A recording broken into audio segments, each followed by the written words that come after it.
Сәлем қыздар. Бүгін видеода біз колики туралы айтатын боламыз. Мен ешқандай да педиатр емеспін, және сол үшін тек қана өзімнің жеке тәжірибеммен бөліскім келіп отыр. Колики негізі әр балада әртүрлі болады. Кейбіреулерінде ұзақ және көп жиі кездесетін болса, ал кейбіреулерінде мүлде болмауы да мүмкін, немесе туылғаннан 3 айға дейінгі аралықта 1-2 рет мазалауы мүмкін. Және алдағы уақытта сіздерге айхербтен қандай дәрумендер немесе қосымшалар алып беруге болатынын көрсетемін, және де қандай жаттығу жасағанда жеңілдік туғызатын туралы да айтып бөлісетін боламын. Бірақ та сіздің балаңызда лактоза жетіспеушілігі немесе іш қату белгілері болса, бұл кеңестерді қолданбай, керісінше анализ тапсырып, врачқа қаралғаныңыз жөн болады. Яғни бұның өзінің емі бар, определенный порошоктар береді, балаға көмектесетін, оны тек қана дәрігер нұсқай алады. Ал кәдімгі коликиді айтатын болсақ, ол көбіне 3 айға дейін жалғасады. Кейбір балаларда мүлдем болмайды, ал кейбіреулерінде жиі кездесуі мүмкін.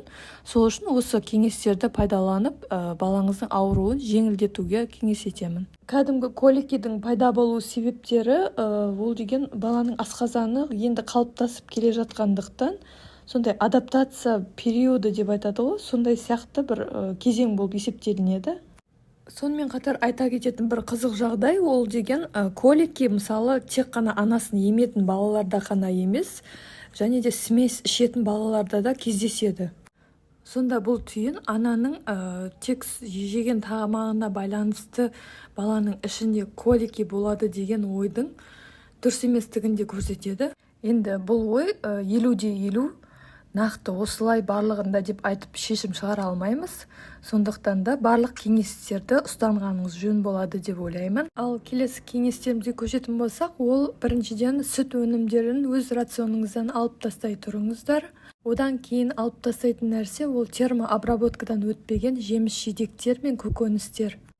Келесі ол зиянды және әртүрлі углеводтар. Бірден әртүрлі тағамдарды жемегеніңіз жөн болады. Сонымен қатар күн деп тек қана бір тағам түрін жей бермегеніңіз жөн. Соның кесірінен сіз өзіңіз неврозный болып кетесіз. Сіз балаңызды жақында босанғандықтан екеуіңіздің араңыз тығыз байланыста болады. Сондықтан да сіз нервный болсаңыз, балаңыз да көңіл күйі дәл сондай болады. Сонымен қатар балаңызбен бірге жылы ванна қабылдасаңыз, ол да өте балаңыздың тынышталып, іш ауруын жеңілдетуге көмектеседі. Тағы бір кеңес, ол деген балаңызды өзіңіздің қарныңызға жайлы қылып жатқызып қою, және балаңызға жай ғана қарнын сипап массаж жасау, өзіңізге общий массаж алсаңыз да тіпті жақсы болады. Ал келесі гимнастика түрі бар, ол деген баланың аяғын қарнының тұсына дейін жай көтеріп тұрып, оны сағат тілі бойынша жаймен айналдыру аяғын. Сонымен қатар балаңыздың қарнын сипауға тырысыңыз, ұйықтап жатқан кезде де, және емізіп жатқан кезде де жаймен жылы алақаныңызбен жаймен ғана сипап отырыңыз. Келесі бір әдіс, ол баланы тігінен ұстап жүру деп аталады. Ол әдіс кейбір балаларға өте жақсы көмектеседі. Сонымен қатар баланы қолыңызда ұзағырақ ұстауға тырысыңыз. Қазір түрлі бандаждар бар, баланы осындай колики болған кезде ішін жылы ұстап, орап қоюға арналған, және олардың кейбіреулерінде косточкалар немесе тұз болады да, соны сәл жылытып, баланы орап қойсаңыз да көмегі тиеді. Келесі әдіс ол высаживать деп аталады. Бұл баланы тосып отырған кезде құсатып, екі аяғынан көтеріп, өзіңізге сәл сүйкентіп қойып, ұстап отырасыз. Бұндай әдісте кейбір балаларға өте жақсы көмектеседі, сол үшін жасап көруге кеңес беремін.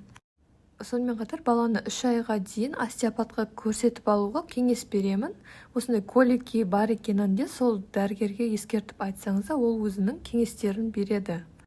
Ал келесі суреттегі препараттар, олар таза гомеопатия, яғни шөптерден жасалынған, ешқандай химия жоқ. Бұларды iHerb интернет дүкенінен ала аласыздар. Бұлар ең топовый және көп отзывтары өте жақсы.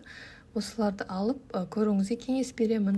Мысалы, мен бірақ дәріханада сататын эспумизан мен укропная воданы қолданып көргенім жоқ. Сол үшін олар туралы ештеңе айта алмаймын. Видеоны соңына дейін қарағаныңызға рахмет. Сізге қандай әдіс көмектескенін астына комментарийға жазып бөлісе кетіңіз. Подписаться етіп, лайк басуды да ұмытпаңыздар.